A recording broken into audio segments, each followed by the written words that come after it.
Right, okay guys, welcome to Friday Waffle. This is getting recorded on Friday. It is 20:52 on Friday night.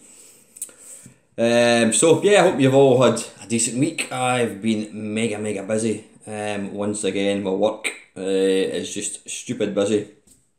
But you know what? It makes for a quick day, and I don't mind being busy as long as I'm left to get on with my own job, and I can manage my own workload. I don't mind. So yeah, it's been really busy. It's been a really quick week actually. What have we been doing? Been at the gym a few times. Not been out running at all. It's really cold. It was actually quite mild earlier on in the week, but tonight is mega cold. Games wise, I've been hammering the MAME cab. I've been playing a lot of the MAME cab.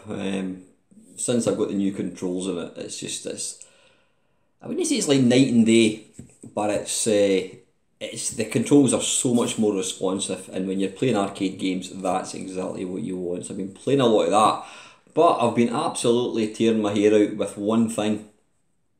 The NES emulator which I've got on it now, it's been working fine for like years and years. It started to stop working. So I downloaded a new emulator. I can't remember what it's called, Nistopia or something I think it's called. Put it on, configured it within Windows, and it was all working absolutely fine. Booted up the front end, and it worked once. And then when I put it back on the following day, I noticed when I went to boot into a game, it would just come up a black screen. So I tried it again, still same thing. Booted into Windows and ran the file, and when you run the exe file, it just went to a black screen. I'm like, why is it doing that? In fact, no, I tell a lie, it didn't go to a black screen, it just wouldn't do anything. You double click in the exe file and it just wouldn't do anything at all.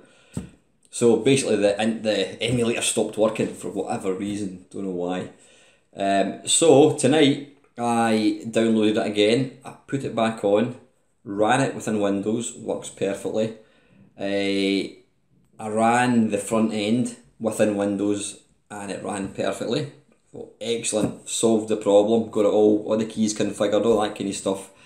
Rebooted the machine, and it's basically set up so it automatically loads into this front end, Maximus Arcade I think it's called, and went to run a game and it just boots to a black screen again. So I've got no idea what's going on. It seems to be that when Maximus Arcade loads this file, for whatever reason, it must be doing something, it must be overwriting a config file or something. I don't know what's going on with it, no idea what's going on with it, but it basically stops it working. So yeah, that's the thing about Windows, and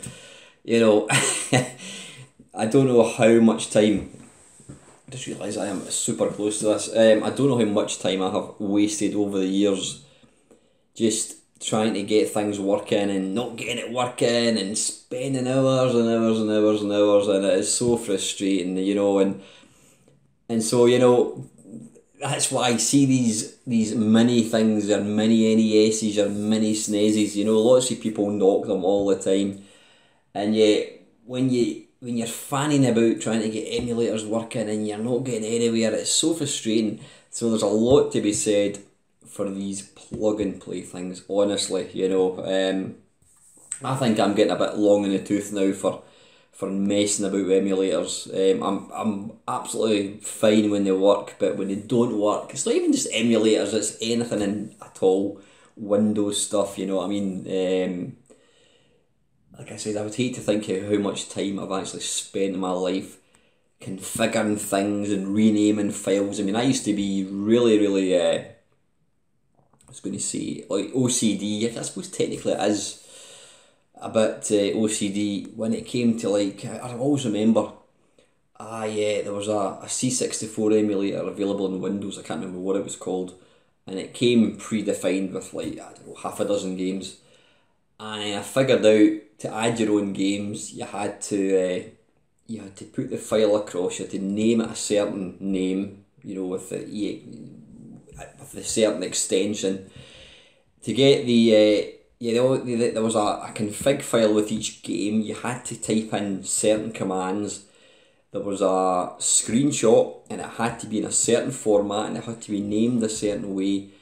And you know what, I don't know how long I spent hours and hours and hours changing names and renaming files. I mean, I must have spent 5 hours, not all in one go, over the course of a week, naming all these files. And you know what, I can count in one hand the number of times I actually played the thing. You know, it's just absolutely mental. It's insane the amount of time that I've spent.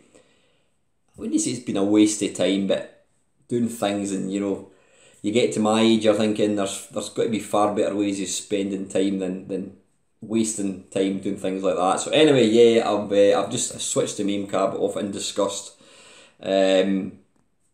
Can't be arsed with the NES thing. I'll need to go back in tomorrow and give it a go.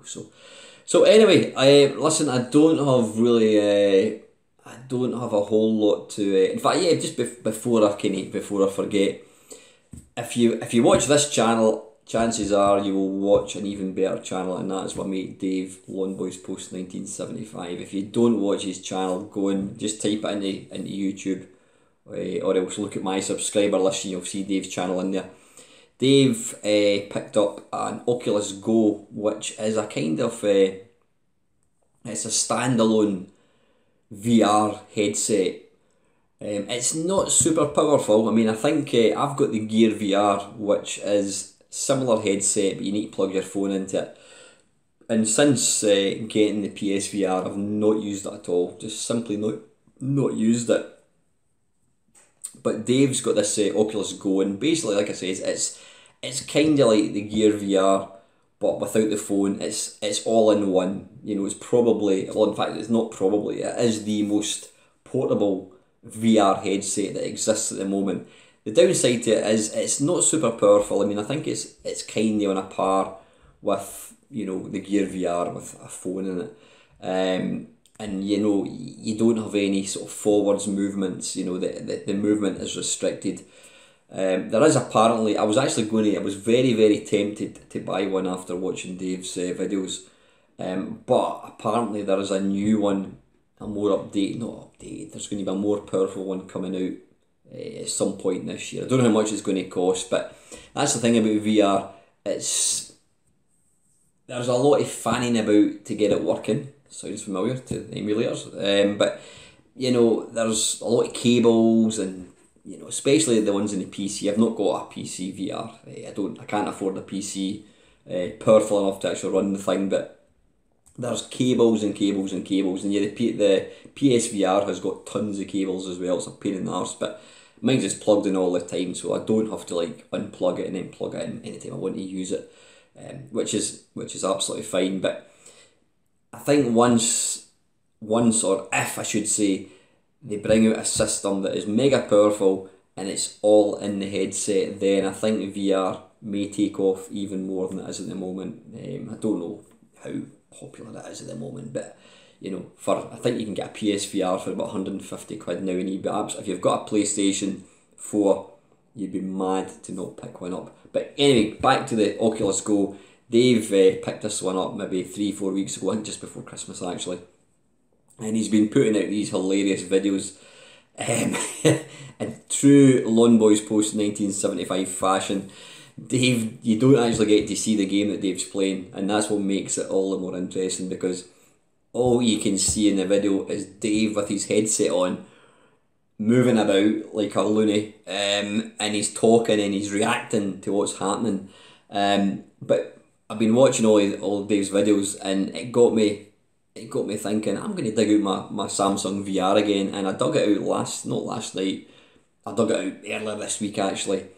And there was a game, or not, it's not a game, it's an experience they call it.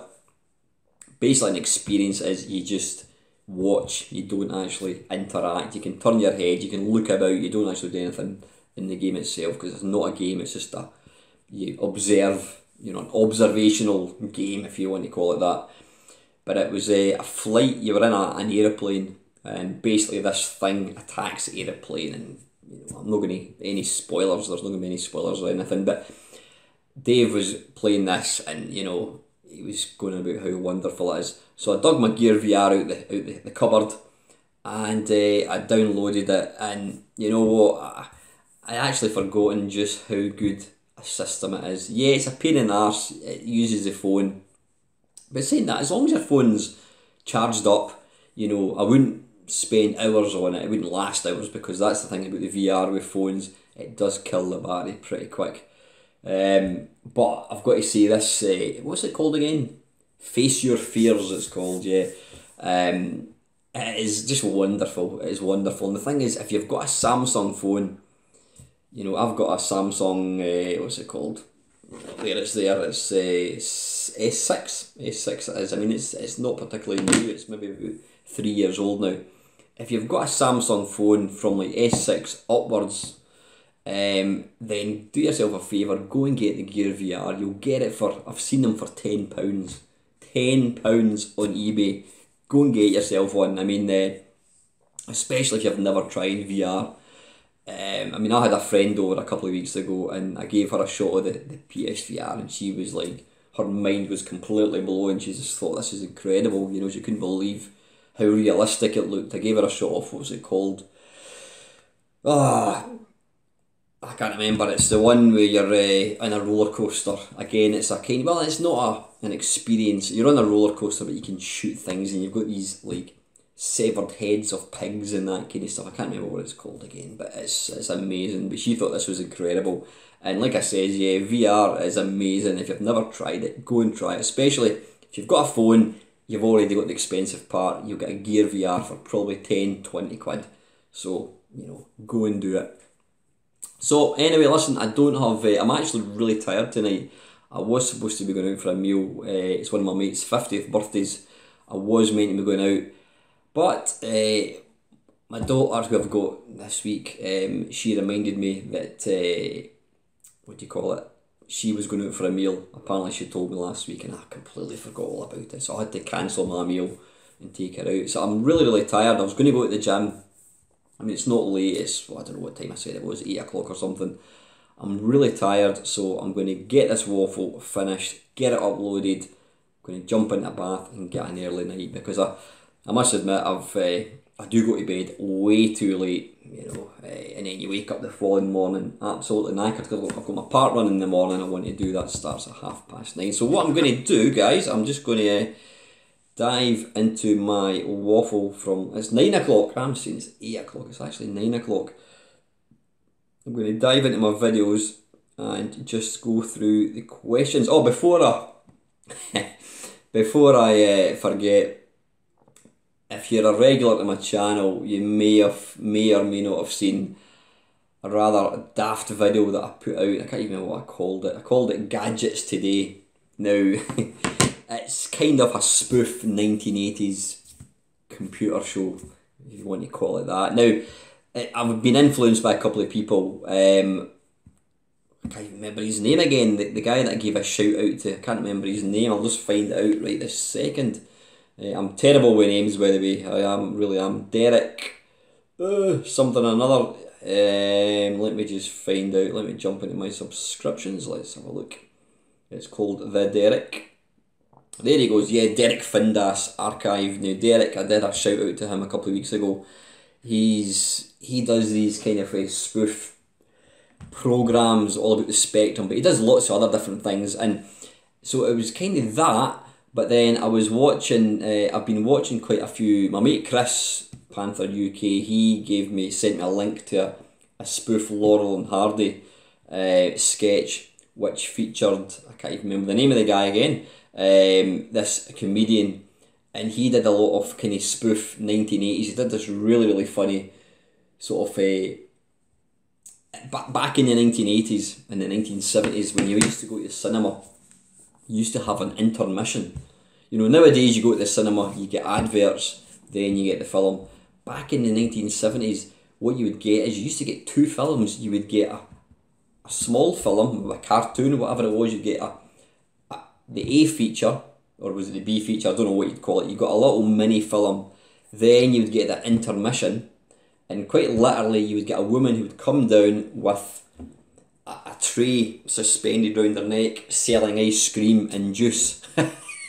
You know, but even more funny, you would have these intermissions, and it would be things like advertising hot dogs, advertising popcorn, and more hilariously, they would also advertise like a local restaurant. So you would get like for the finest Indian cuisine, come to the Taste of India. Only 5 minutes from this emporium, and it would literally, you get an advert for in Livingston, you used to get an advert for a chip shop, which was literally 5 minutes from the cinema, you know. But anyway, this guy did a spoof of that. So I think watching Derek's videos, coupled with watching these, it just gave me that idea, and I thought I'll give it a go. I've got to say, I love the intro that I done. You know, I do really like the intro. My accent's a bit naff. I was kind of all over the place. I was kind of dropping in and out of different accents, which was a bit crap. But what I find absolutely hilarious is, I think as of this morning, I had 5 down thumbs.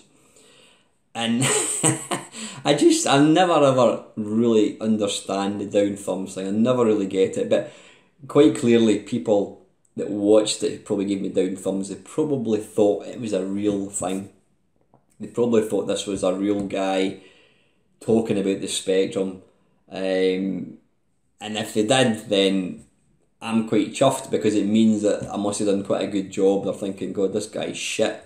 And that was the whole intention of it. But you know what? Yeah, I look like a dick. It's a bit of fun, and that's the thing about YouTube. Certainly for me, making videos, it's all about fun.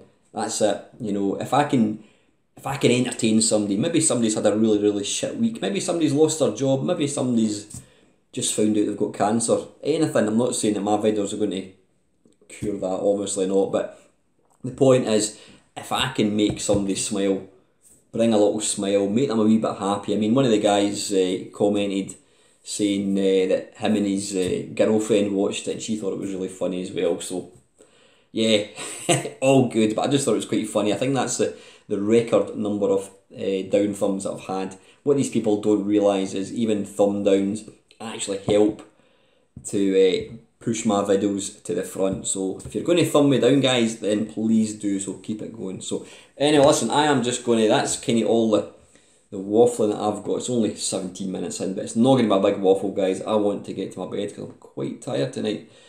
I will, next week, I will definitely do a live stream. It's been quite a long time since I've done one, so I'm going to get a live stream done next week. I don't know what day it's going to be. I've got a few things on next week, but maybe, I don't know. Nah, I'm not going to say maybe what day. I will definitely do a live stream next week. It might even be the Friday night. I might do a live Friday Waffle, something like that.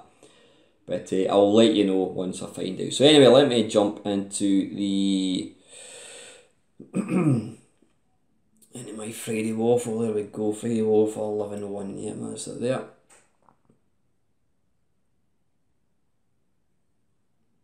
We don't want to load the video. Right, okay, let's get into the meat and bones with the comments. Right, Colin Jones says, if you get a chance, take a look at the Mega 65. And he's got a link, which I really hope comes to fruition, and let us know what you think in the next waffle. Well, you know what, Colin, I've not even looked at that. I'm going to just go into it right this second. Mega65.org. Is it going to open up? Here we go.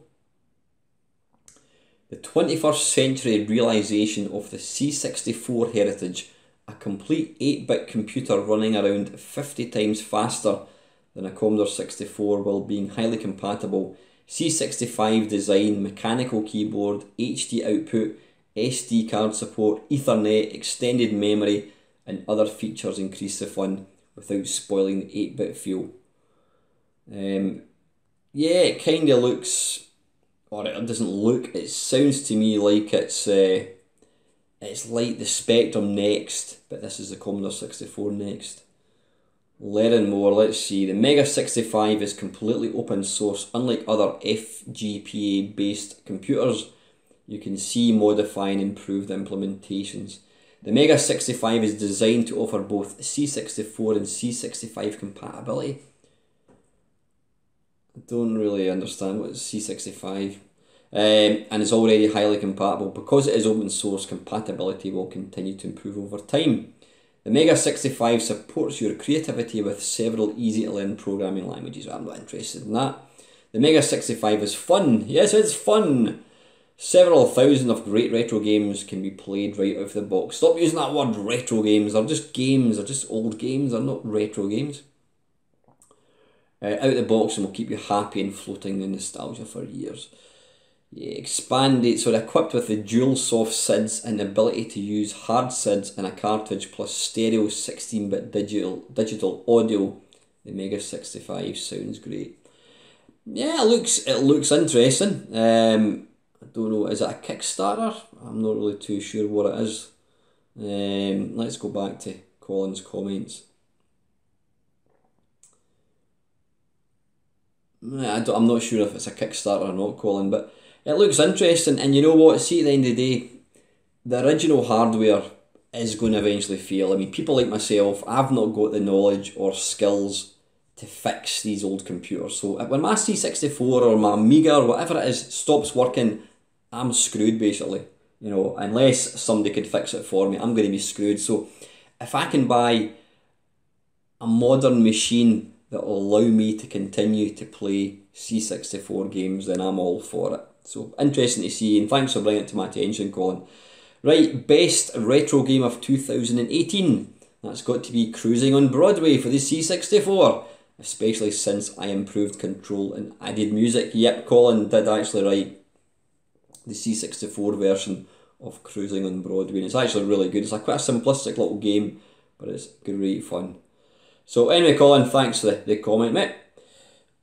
Right, next, what have we got here? Excuse me. Yeah, one of the guys, I can't remember who it was asking me about games where you have to do real life chores. And I couldn't think of many. I can't remember, in fact, I think I thought of one, can't remember what it was actually. Adam, my mate Adam, Amiga Old School, he was saying the Flintstones was a game where you had to do household stuff, painting the room and that, trapdoor as well. I used to play Superman on the 2600 and think Hulk was on the PS2.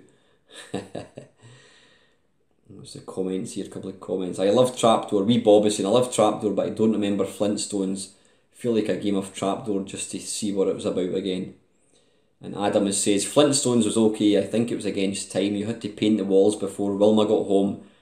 Tricky as and pebbles draws on the walls. Trapdoor is brilliant, some amazing ideas in that game. Yeah, I remember playing Trapdoor again. I always think of it as a Spectrum game, but it was out on the it was available on the Commodore 64, and it was it wasn't my idea of a good game, but it had nice big graphics. Alan GTB Films is saying Wishy Washy on the PS2 iToy Playdisc has you washing windows. It's my go-to game for young children and non-gamers as anyone can play it. Washing windows.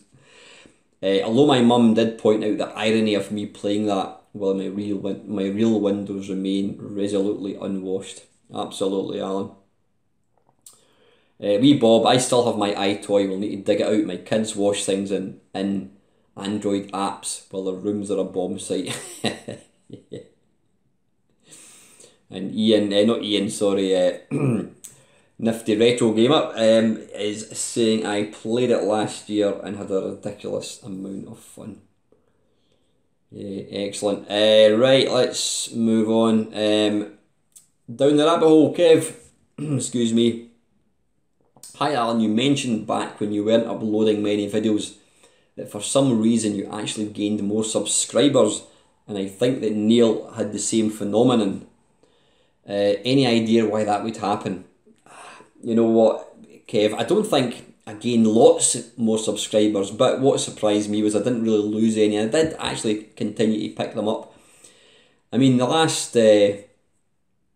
last month, my sub numbers, even though I've been putting out more regular videos, my sub numbers has been pretty static. It's kind of, it creeps up 1 or 2, and then it'll go back down by 1 and 2, and it'll creep up by 3, and it'll go back down by 2. So I think it's like the ebb and flow of YouTube. It's always going to happen. I actually noticed And believe it or not, and this is just, I'm putting this out here, I don't have any problem sharing this information. I monetise my channel. I tried to monetise it back in February, and I think it was June. It was June before it actually went live. So I've now been monetised for, what would that be, over 6 months. And my net money that I've made, and I've not actually had a penny because you've got to make a certain amount before you get it, I have made £48. That's what I've earned so far, but I've not physically got any of the money. I think you've got to, somebody told me you've got to, I think it's £60 before they pay you anything. So yeah, there they go. If you're thinking of doing YouTube as a living, then you need to go down the Patreon route, because relying on adverts is a waste of time. £48, and that's for 6 months. So potentially if I kept going, I'm going to make maybe £100 in a year. You can do your own maths about that one. But I don't think there's any particular reason, Kev. Like I said, it didn't shoot up dramatically. It's just the way YouTube goes. It goes up and down, you know, so strange one. Secondly, I loved your 1980s Gadgets Today video and chuckled when I saw the text adventure bit. When was the last time you played a text adventure? Mine was, and this is a small spoiler, but mine was in Saints Row the Third. I think the last time I played a text adventure, apart from when I'm making videos, would probably be, what was it called? It would be, was it The Pawn or The Guilty Thieves? It was one of these, well that technically, well that was a text adventure, but it had graphics. Does that count?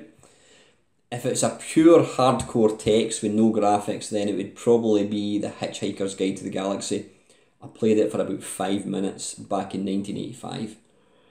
Yeah, you've actually just reminded me now, Alan GTB Films, he mentioned a programme called Bandersnatch, it was an episode of the Black Mirror series, which is on Netflix. Now, it was written, I think they're all written by a guy that goes by the name of Charlie Booker, who was a video game journalist, but he's now sort of like a writer as well. And what really, I watched it, what day was it? I watched it earlier on this week. And what really makes it interesting is this particular episode, Bandersnatch, it's supposed to be the mid-1980s, and it's about this wee guy who's a programmer. He's writing a game for the Spectrum. And I'm not going to give you any spoilers, but basically every maybe 5 minutes or so, you'll get a menu will pop up, and you can use your remote control. So like one of the first ones, it's like daft to begin with. He goes to get cereal, and he goes into the cupboard, and it says, are you going to eat cornflakes or are you going to eat sugar puffs? And you've got to decide what he eats, and whatever button you pick, he'll do that.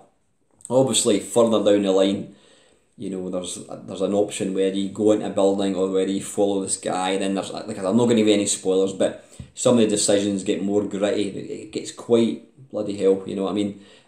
So it's basically, it's like you choose how the story goes, and I've got to say, I thought it was really clever, and I would not be surprised at all if this opens the floodgates to more things like this. Can you imagine going to watch a film and getting to choose what happens?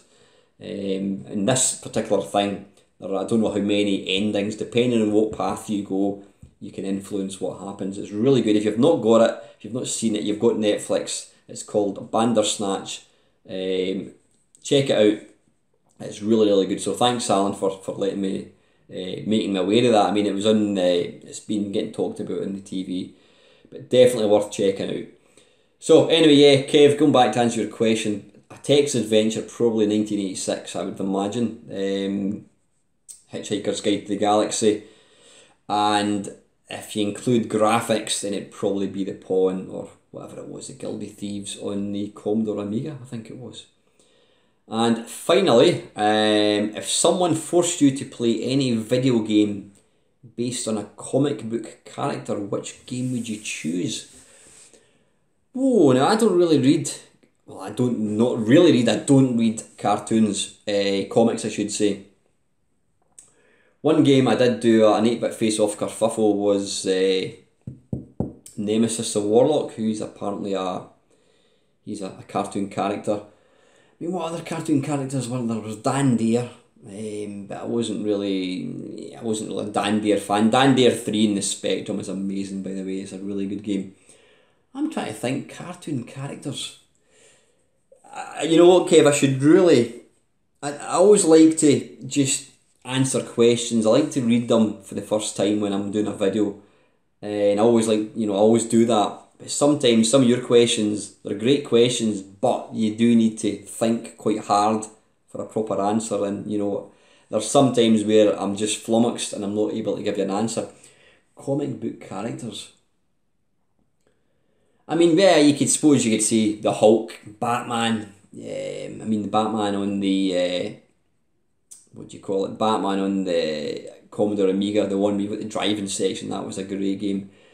So yeah, probably I can't think of any real good Incredible Hulk games. Yeah, there was one in the.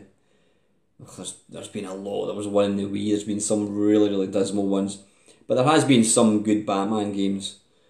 Spider-Man games. I used to have a Spider-Man game in the Game Boy. It wasn't particularly good, I must admit. I can't think, so kind of comic book heroes type thing. Gears of War, they weren't comic characters, I don't think. I don't think they were. I think I'd probably have to go for a Batman game, I think. So anyway, listen mate, I know it's not a particularly good answer, but thanks very much for your continued support, mate. And next up, I can hardly even read this. Ye Olde Gamer Steve.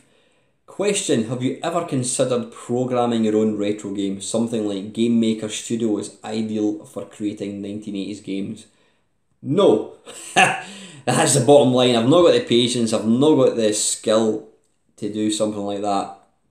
The closest I got to writing my own software was there was a piece of software called Gary Kitchen's Game Maker. That was back when programmers could use their name in the titles. Gary Kitchen's Game Maker. Now he was a programmer for Activision. It came on a disc, and it did what it says in the tin. It was a Game Maker software, but there was no typing. It was all commands, and you used the joystick, and you just picked commands using the joystick. I didn't write a game, but I wrote a demo, and if I remember rightly, there was a guy getting his head chopped off and there was a dog running about. That's all I can remember. I'd love to find that, but I think I saved it on a tape or a disc. But these discs and tapes will have long gone to landfill. They've probably been recycled into whatever. But I've just not got the patience or the skill to write a game. But thanks for the question, Steve.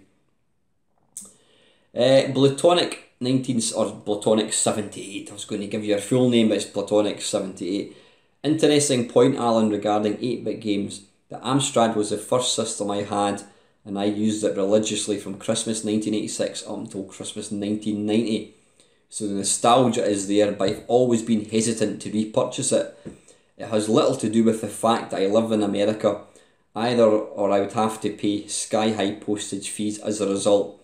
I mean, technically I don't fancy doing that, of course, but if I really wanted it, I would pay it. Despite being happy to talk about the 8-bit era until the cows come home, having had the CPC, as I say, and having played on friends' C64s and Spectrums, I just feel that for me it's a little too primitive.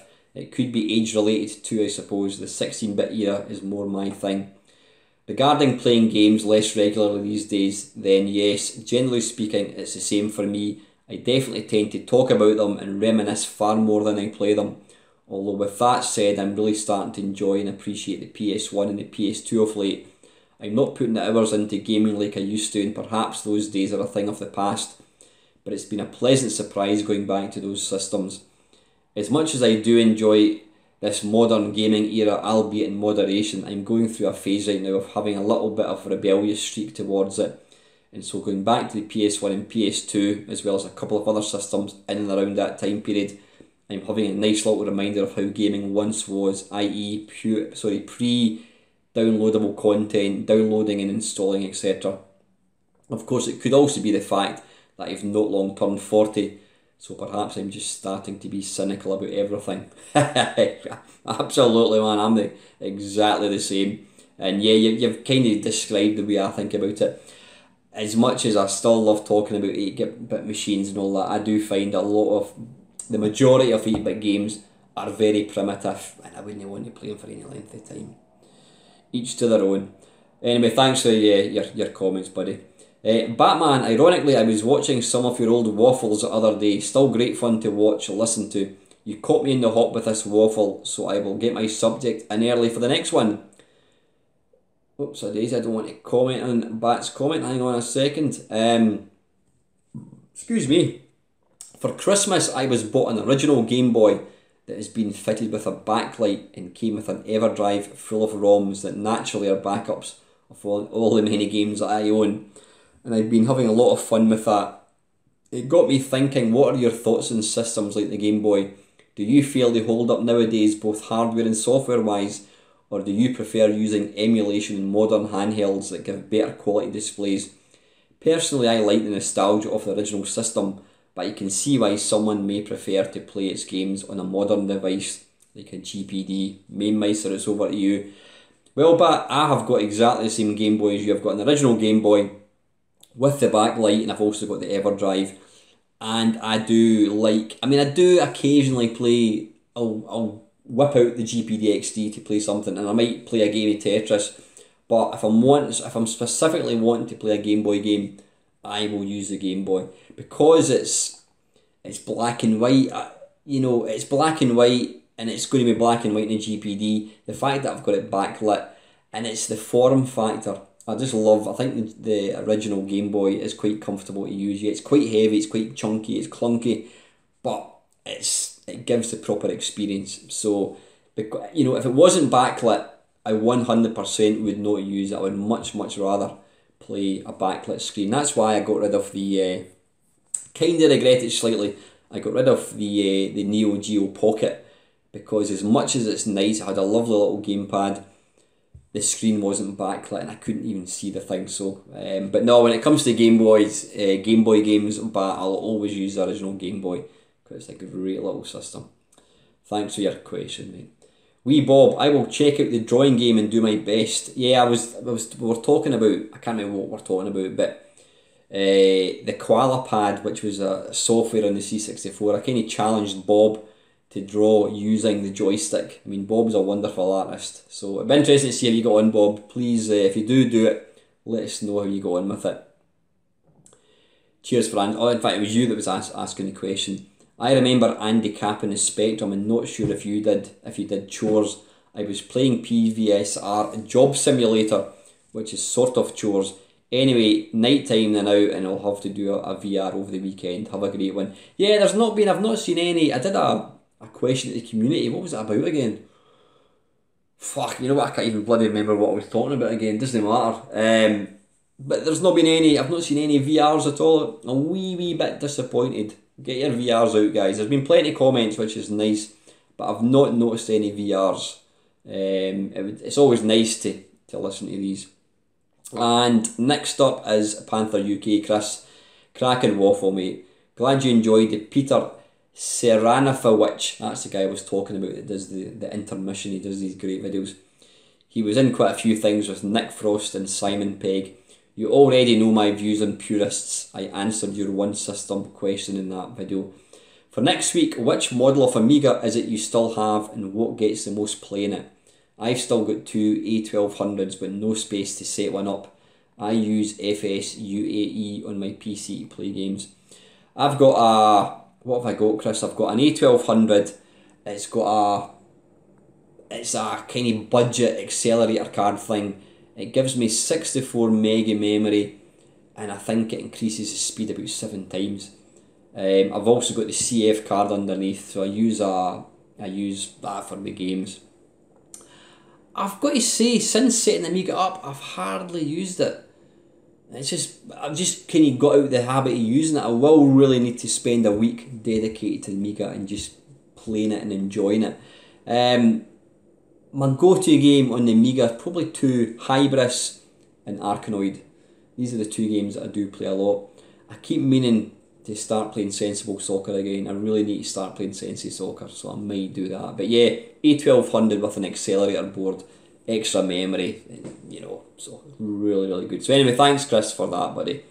And the last question here is, and it's Ox, I get the feeling there's more to this C64 purist argument, Al. What got you so wound up before airing the previous video? I can't remember what it was, Ox. I mean, I'm not particularly wound up. I mean, you know me by now, you know, I'll speak my mind. I can't remember what it was.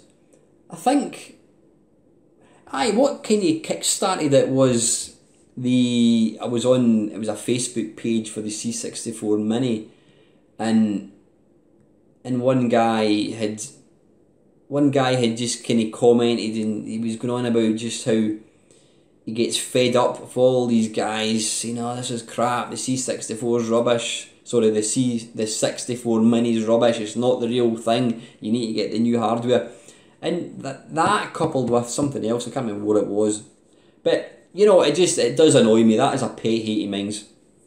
People who constantly diss, you know, modern takes on old systems. What's the problem? Like I says, myself personally, when my systems start falling over and stop working, I'm fucked basically. I don't have the skills or the knowledge to fix them. So if I can get, you know, that's why I mean I've got the Spectrum next. Christ knows when I'm going to get it. I mean it's going to be come May. It's going to be a year overdue. It's getting slightly like the Vega. I do firmly believe, I don't have any worries that we're not going to get it, but it's slightly annoying that we've not got it yet. I mean, you know, you can kind of accept 1 or 2 months slippage, but you know, we're talking about 10 months. They should have known by now that, well, we're going to maybe get a problem. I do firmly believe that they've got the best intentions in mind. You know, that the reason they haven't released it is they want it to be perfect. But you've got to get to a point. It's like a game. You can constantly keep adding to it and adding to it and adding to it and adding to it. You've got to get to a point where you say, right, enough's enough. Let's get this out here. So yeah, hopefully we'll see in the next few months. And to be fair to the guys, they always do give you an update every month telling you where they are. I think the big problem at the moment is they're just working on the keyboard. That seems to be the thing. So no, there wasn't any one particular thing that got me agitated, if that's what the best phrase. It just pisses me off, people who poo-poo, oh, it's not real hardware, emulators are for losers. Go and get a life, mate. That's all I can say. It's all about games. So anyway, listen, thanks to everybody that's asked the questions. Please keep them coming. Yeah, as always, thank you for all your continued support. I'm getting a wee bit, what was I going to say, I'm disappointed in myself that I've kind of stopped replying to comments. I did make an effort a couple of weeks ago, and then real life takes over. I do apologise, guys. I've always criticised other people for not commenting, not replying to comments, because I think it's only fair. If you've got a YouTube channel and somebody's watching your videos, then it's only fair that if they take the time to A, watch your video, and B, to ask a question or comment, then it's only right that you as a YouTuber should reply. I promise you I will try and improve. I mean, before I ended up in this sort of new life that I've got, I always replied to every single comment, but I've just got a lot more other things going on. I'm making excuses. It's not excuses, it is real life. I've got other things going on in my life, and maybe YouTube isn't quite the same priority that it was maybe a year ago. So that's my excuses, but I will try and make every effort to kind of get back into it. So anyway, listen guys, I'm going to get going. I will post a video or a thing on Facebook, my Main Meister Facebook page, telling you when I'm going to do a gaming live stream. It's been a wee while. Get together, play some video games, see if we can beat not Manic Miner, see if we can beat China Miner level 2. So as always guys, thank you very, very much for watching.